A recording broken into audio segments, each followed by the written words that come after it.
Bom dia, meus irmãos. Que privilégio, que alegria, meus irmãos, nesta manhã de domingo, domingo de Páscoa, celebrando a ressurreição de Jesus. O que seria de nós se ele tivesse permanecido morto? Mas ele venceu a morte, ele ressurgiu e ele prometeu aquilo que tinha dito ao terceiro dia. Jesus ressurgiu, e diferente dos outros que ressurgiram também, mas morreram novamente, Jesus é a primícia dos que dormem. Ele não morreu mais, ele venceu a morte, ele subiu aos céus, está sentado à direita do Pai, de onde virá buscar a sua igreja com poder e glória. Nos enviou o seu Espírito, o Espírito Santo, Consolador amado, como havia prometido, para nos convencer do pecado, da justiça e do juízo, e efetuar a obra de salvação em nosso coração, pela sua graça, seu amor e sua bondade. E agora que somos salvos, nos alegramos com os irmãos, com o povo do Senhor, nesta data tão especial, né? Páscoa.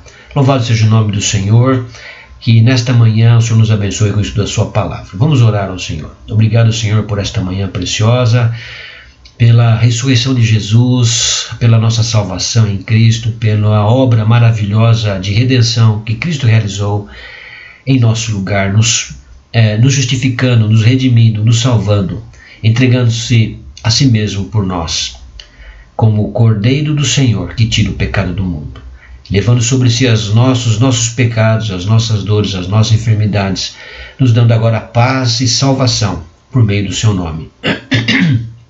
Louvado seja o teu nome por tudo isso.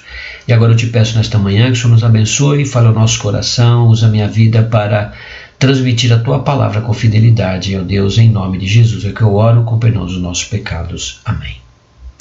Muito bem, meus irmãos, estamos estudando igrejas em apuros, lições das 7 igrejas do Apocalipse, e estamos na lição número 4.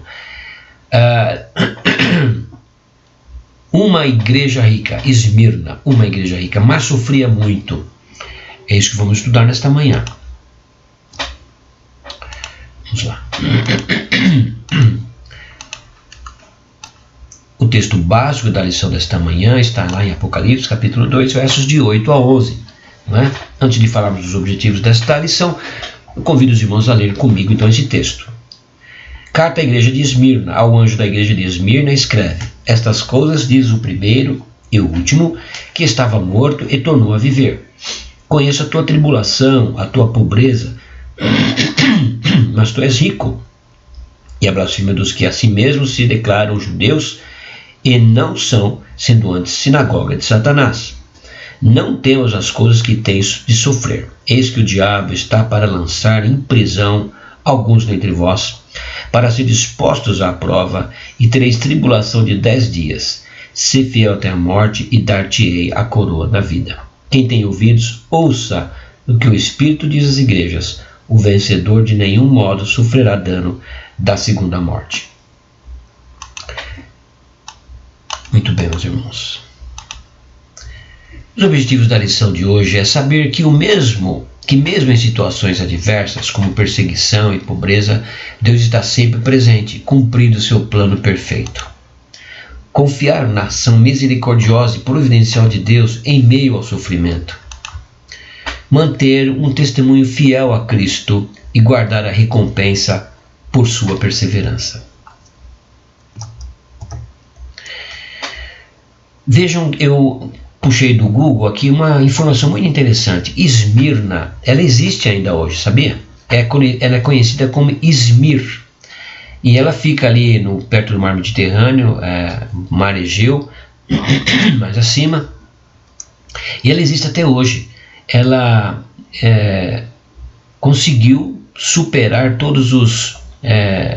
permaneceu durante todos esses anos passando por diversas mudanças em sua história, mas ela resistiu ao tempo e existe ainda hoje. Esmirna em turco significa Izmir, também conhecida em outras línguas como Esmirna e Izmirne, e é uma cidade do sudoeste da Turquia, situada na região do mar Egeu.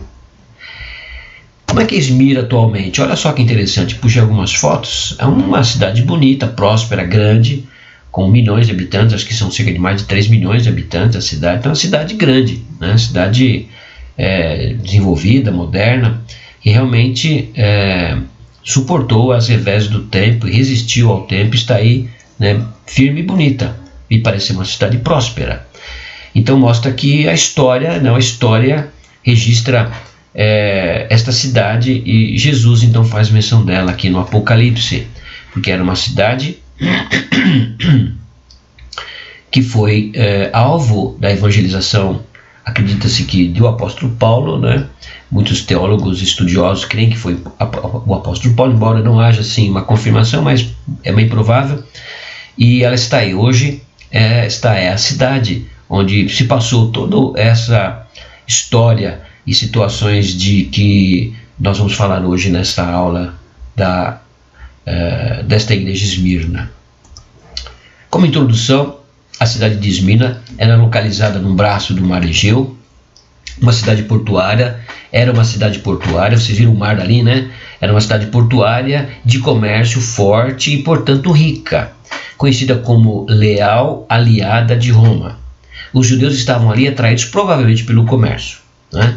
Então, os judeus, como foi mencionado no texto, têm uma participação importante do sofrimento daquela igreja por causa da perseguição dos judeus contra a igreja de Cristo. O Cristo ressurreto. Hoje celebramos a ressurreição de Jesus, e como Cristo ressurreto, como ele mesmo se apresenta dessa forma, estas coisas diz o primeiro e o último, que esteve morto e tornou a viver. O Cristo ressurreto que celebramos hoje, que bênção, não é? Que confiança, que segurança, que promessa que temos em Jesus. E ele faz a primeira abordagem aqui à igreja, realmente já se colocando como o Cristo ressurreto. Jesus se dirige a esta igreja como segue, em Apocalipse 2:10, dizendo da seguinte forma: estas coisas diz o primeiro e o último, né? O primeiro e o último, que esteve morto e tornou a viver, isto é, aquele que estava vivo, mesmo quando morto, o que vive eternamente, o vencedor da morte, por isso está apto a dizer: se fiel até a morte, dar-te-ei a coroa da vida. Jesus se manifesta desta forma para encorajar a igreja de Esmirna. A mensagem é clara: assim como eu enfrentei a morte, a ressurreição, o sofrimento e a glória, vocês também terão de suportar um período de sofrimento, mas depois experimentarão a glória comigo. Durante a existência da igreja, desde Cristo, ela vem sendo perseguida, não é? Não é de se estranhar que Jesus faça essa declaração à igreja, não é? Colossenses 1:24 diz: agora me regozijo, Paulo escrevendo aos Colossenses, diz: agora me regozijo nos meus sofrimentos por vós, e preencho o que resta das aflições de Cristo na minha carne, a favor do seu corpo, que é a igreja. Paulo vincula o Senhor Jesus aos nossos sofrimentos presentes e de toda a igreja por todos os séculos. Este conceito se confirma em outras passagens, por exemplo, como 2 Coríntios 4:10, levando sempre no corpo o morrer de Jesus, para que também a sua vida se manifeste em nosso corpo. 2 Timóteo 2:11-12, fiel esta palavra: se já morremos com ele, também viveremos com ele, se perseveramos, também com ele reinaremos, se o negamos, ele por sua vez nos negará. Olha como são palavras fortes, né, que falam da fidelidade que nós devemos ter com a palavra de Deus, com a vontade do Senhor e com o Senhor Jesus, um compromisso com o Senhor, né? Com Deus, por tudo aquilo que ele fez. O sofrimento daquela igreja então viria por causa daqueles que se intitulavam judeus e não eram, antes porém eram sinagoga de Satanás. Estes estavam incentivando perseguição aos cristãos. Por isto, estes cristãos de Esmirna estavam participando dos sofrimentos de Cristo. Um pequeno detalhe sobre essa história, né? A questão de estarem ali os judeus, né, e serem citados aqui no texto. Por quê? Porque naquela região os romanos reverenciavam César, o imperador, e como os cristãos não reverenciavam, os cristãos eram perseguidos. E além do mais, eles eram considerados como ateus. Por quê? Porque os romanos criam vários deuses e eles faziam imagem dos deuses. Os cristãos queriam um Deus invisível, mas real. Os judeus criam no Deus que eles rejeitaram como sendo Jesus Cristo o Messias vindo da parte de Deus, e portanto odiavam os cristãos e consideravam os cristãos hereges, e que portanto então não acreditavam né, e perseguiam os cristãos por causa disso, né, porque os cristãos pregavam salvação em Jesus e eles não criam em Jesus como Deus verdadeiro. Então se juntavam aos romanos e aí insuflavam e incentivavam, perseguiam a igreja em todo lugar, e não era diferente em Esmirna.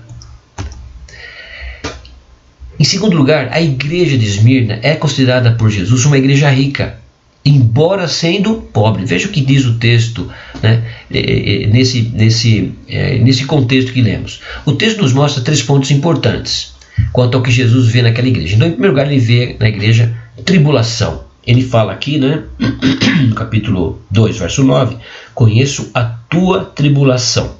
Primeira característica, primeira coisa importante, primeiro ponto importante. Por quê? Exatamente por conta da situação que o povo vivia sendo perseguido pelos judeus e pelos romanos por causa de Cristo. A palavra tribulação tem o sentido de aperto, né? de colocar-nos contra a parede, de pressionar, não é? Contra, e nos trazer uma situação de angústia, né? Somos coados por causa das circunstâncias, né, de perseguição, nesse caso em particular.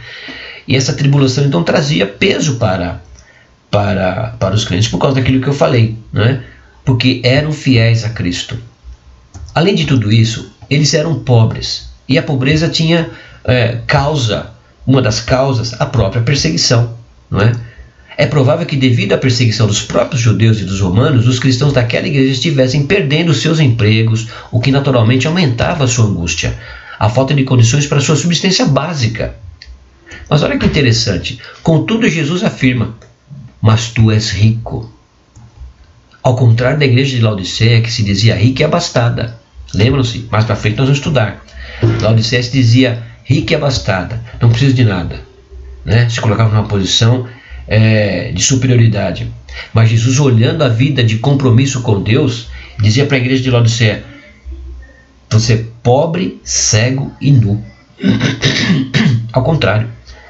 E com Esmirna, sendo ela pobre na condição de posses, de material, do sentido físico, no sentido espiritual, ela era rica. Por quê? Porque ela tinha um compromisso com Deus. Jesus está olhando para a vida dela, a vida da igreja, a vida de compromisso com Deus, né? E só Jesus é capaz de transformar algo ruim em algo proveitoso. Porque apesar de estar diante da perseguição e da luta, a igreja permanecia fiel. Veja que nós não podemos olhar de uma forma superficial e leviana para algumas questões relacionadas com algumas afirmações, não é? Que se coloca muito nos dias de hoje, né? A prosperidade está relacionada com o pecado. Se você está em pecado, você não vai prosperar. Se você está bem com Deus, então você prospera, né? Por exemplo, não era o que acontecia com a igreja de Esmirna. Ela estava dentro da vontade de Deus, tinha compromisso com Deus e sofria perseguição por causa disso. Por quê? Porque era fiel. E se você é fiel a Deus, muitas vezes você é perseguido sim. E isso pode afetar até a sua situação material, a sua situação financeira, como acontece em muitos países hoje, onde o evangelho é perseguido, a igreja é perseguida, e as pessoas não têm condições de sobrevivência, são levadas muitas vezes a martírio, são presos. Era o que acontecia com Esmirna, né? Se hoje nós, no nosso país, passamos por uma certa liberdade, ainda que tenhamos sutilmente uma perseguição velada, em alguns aspectos, não chega ao ponto daquela situação que Esmirna está passando. Em muitos outros países, em alguns países, a igreja de Cristo é perseguida e passa por essa privação, não é? Então, a igreja fiel, ela é perseguida. Você talvez tenha até exemplos de certas situações que a gente se coloca como crente em Jesus, contrário às coisas do mundo. Como é que as pessoas olham para nós? Isso é só um exemplo, não é?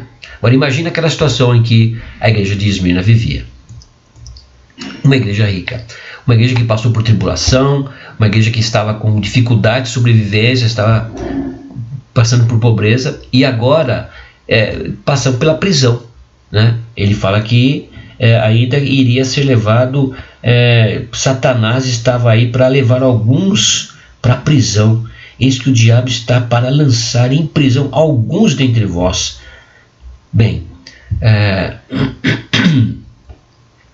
nós sabemos que o diabo tem lutado, ele luta e continua lutando contra a igreja. Ele não vai prevalecer, mas ele vai fazer de tudo, não é? E segundo a soberana vontade de Deus e a permissão de Deus em tudo isso, o que é um mistério, mas como vimos anteriormente, Deus transforma essa situação, né, em uma situação de ganho, não é? Onde a gente, se voltarmos um pouquinho, né, só Jesus é capaz de transformar algo ruim em algo proveitoso, né?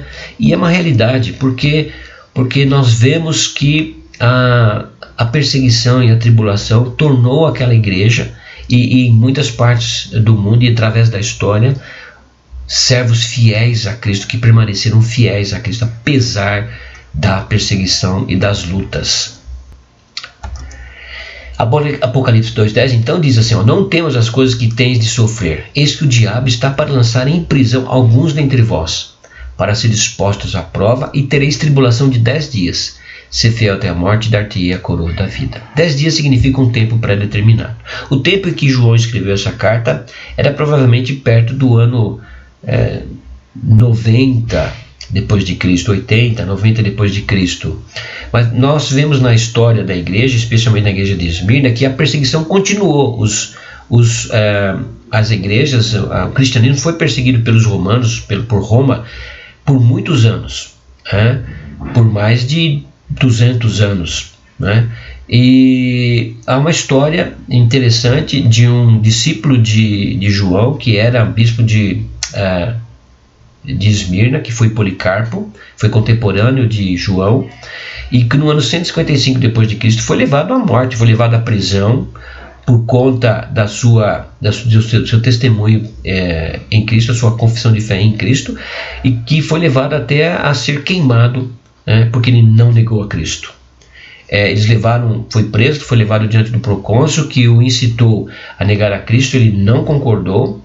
Ele tinha 86 anos, diz a história, e ele dizia que em 86 anos ele não tinha tido o seu Senhor Jesus, nunca tinha decepcionado. Por que ele faria isso agora contra o seu Senhor? E ele resistiu até a morte em não blasfemar contra Cristo, em não negar a Cristo, e foi queimado vivo. Então a prisão, ela realmente veio acontecer. O diabo,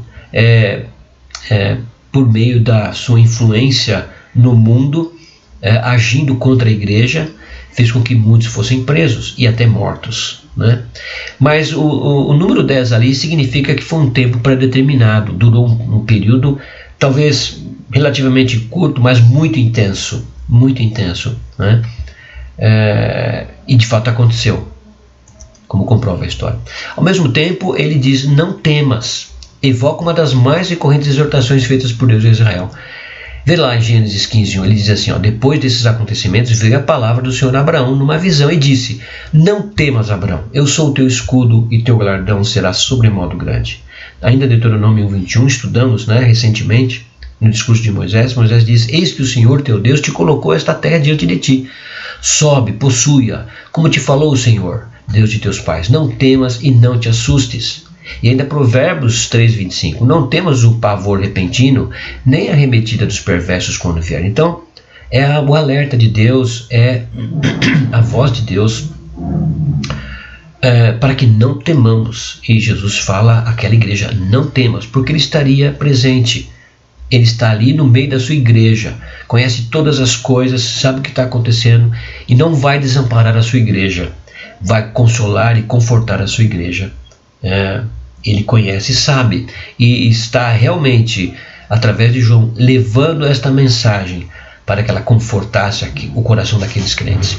E esta mensagem, como nós sabemos, ecoou durante toda a história da igreja, porque o livro do Apocalipse não foi escrito apenas para aquele tempo, mas para todas as épocas, para as igrejas de todas as épocas, inclusive para a nossa época de hoje.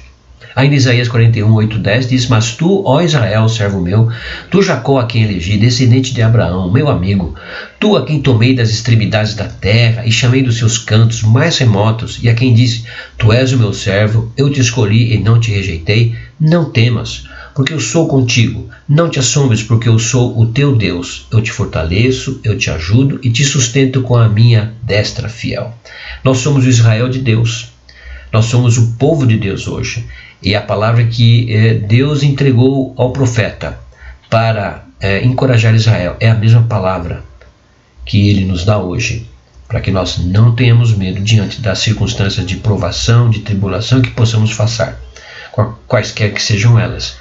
Que esta palavra de encorajamento permaneça fiel no nosso coração. Ela só é possível, meus queridos, se nós estivermos em plena comunhão com Deus. Por isso é necessário buscarmos a palavra de Deus em oração, em súplica, em ações de graça, todos os dias, intensamente vivermos com Deus. Precisamos descobrir isso, sabe? Nós temos acesso à presença de Deus. Com a morte de Cristo, o véu do santuário rasgou-se de cima a baixo. Com a ressurreição de Jesus, então agora somos levados a sermos chamados de nação santa, nação eleita, raça eleita, nação santa, povo de propriedade exclusiva de Deus. E somos sacerdotes agora, temos acesso à presença de Deus. Então nos apossemos disso. Precisamos nos apossar disso, meus queridos, e buscar intensamente na nossa vida devocional uma vida de confiança, uma vida de santidade, uma vida de renúncia a tudo aquilo que desagrada a Deus, né? E até a nós mesmos, né? Renunciando a nós mesmos, né? E para agradarmos a Deus. E assim, essa comunhão e essa vida de busca da presença de Deus é que vai nos fortalecer a fé para não temermos no dia da adversidade, no dia da dificuldade. Pobreza e perseguição podem vir como resultado justamente de uma vida de compromisso com Deus. Afinal, se o mundo odeia a Cristo, odiará também a igreja fiel. João 15:18, Jesus diz assim: se o mundo vos odeia, sabei que primeiro do que a vós outros me odiou a mim. Então, é uma consequência, não é? Jesus já estava alertando que isso iria acontecer. Em terceiro lugar, a coroa da vida. Verso 10b11 diz: se fiel até a morte, e dar-te-ei a coroa da vida. Quem tem ouvidos, ouça o que o Espírito diz às igrejas: o vencedor de nenhum modo sofrerá o dano da segunda morte. Olha que coisa tremenda. Por que Jesus está falando isso? Porque eles poderiam passar pela morte. Mas se confiassem em Deus, entregassem sua vida e descansassem na promessa de Deus, Jesus está dizendo: não irão passar pela segunda morte, apenas pela primeira morte. E ao passar pela primeira morte, estarão imediatamente na presença do Pai. Que coisa tremenda. Era a mensagem de encorajamento e é a mensagem de encorajamento para nós hoje. Quem tem ouvidos, ouça o que o Espírito diz às igrejas: o vencedor de nenhum modo sofrerá o dano da segunda morte. Se você tem Cristo como Senhor e Salvador da sua vida, o Cristo vitorioso, o Cristo vencedor, o Cristo glorioso, confie nisto. Apesar de lutas, provações e dificuldades, Ele não vai te desamparar. E Ele nos chama para termos uma vida de fidelidade a Ele. Por isso Ele diz: ser fiel até a morte e dar-te a coroa da vida. Não retroceda, permaneça firme. A aprovação é real e está na agenda de Deus para todo o seu povo, mas não marca o fim da história. Deus é quem dá a palavra final, e a sua palavra é de vitória. Por isso Esmirna, assim como nós, é encorajada pela recompensa final, que é a coroa da vida. Tiago já falava isso lá, Tiago 1, verso 12. Bem-aventurado, feliz, mais que feliz, felicíssimo, o homem que suporta com perseverança a aprovação, porque depois de ter sido aprovado, receberá a coroa da vida, a qual o Senhor prometeu aos que o amam. Quem tem que aprovar você? É Deus. É Deus que você tem que estar preocupado em que aprove você. É claro que você tem que ver uma vida de testemunho, uma vida que agrade a Deus e que reflita essa vida com Deus através dos seus frutos, das suas atitudes, do seu comportamento. Isso está sendo visto por todas as pessoas. Há um grande número de testemunhas que nos vê todos os dias. Mas a nossa aprovação real é de Cristo, é a de Deus. E é dele que nós devemos ser aprovados. Paulo dizia: procura apresentar-te a Deus aprovado como obreiro que não tem do que se envergonhar e que maneja bem a palavra da verdade. Para quem que você tem que procurar ser aprovado? Se apresentar como aprovado? É a Deus, não é? E você é aprovado por meio de quem? Por meio de Cristo. É Cristo, é aquilo que Cristo fez por nós na cruz do Calvário, é que nos aprova diante de Deus. Porque através do seu sacrifício e de nossa transformação, nosso novo nascimento, nos arrependendo dos nossos pecados e sendo transformados por sua graça, então nos tornamos filhos de Deus. João capítulo 1, verso 2 diz: mas a todos quantos receberam, deu-lhes o poder de serem feitos filhos de Deus, a saber, aos que creem no seu nome. Em Jesus somos aprovados, em Jesus somos transformados, e devemos o quê? Perseverar. É a mensagem, é o encorajamento, é a palavra de Deus para a sua igreja e é para nós hoje. Era para a igreja de Esmirna, é para nós hoje. Conclusão. Perseguição, tribulação, pobreza ainda viriam, prisão e morte eram provações reais no tempo da igreja de Esmirna. Jesus não está alheio à sua situação, mas está no meio dela. Ele revela sua apreciação e zelo pela igreja e a encoraja com promessas que superam qualquer valor ou benefício que este mundo possa oferecer. Aplicação: enfrentar injustiça, sendo inocente, dificuldades financeiras, ser um trabalhador honrado ou ainda ser perseguido por sua fé em Jesus, como acontece em muitos países em nossos dias, são dificuldades que todos os crentes estão sujeitos a enfrentar. Portanto, se você está vivendo algumas dessas coisas, faça como Cristo exortou os irmãos de Esmirna a fazerem. Resista, porque a recompensa de Jesus é garantida a todos os que perseveram até o fim. Que nesta breve meditação da palavra de Deus, estudo desta lição, você seja encorajado a viver uma vida de santidade, de perseverança, de fidelidade a Deus, que o vai torná-lo, já o tornou em Cristo Jesus, aprovado diante do Pai. Que esta palavra, que esta mensagem realmente traga conforto e consolo ao seu coração nesses tempos difíceis que vivemos, para que você persevere, não desanime, busque comunhão com Deus na sua palavra, em oração, na sua vida devocional, na sua comunhão com a igreja, com o corpo de Cristo, o povo de Deus, usando os meios de graça que Ele nos dá para o crescimento e alimento da sua vida espiritual. Que Deus te abençoe neste dia tão especial, que você celebre, que você se alegre com sua família e que todos tenhamos uma semana abençoada na presença do Senhor. Amém? Deus abençoe sua vida.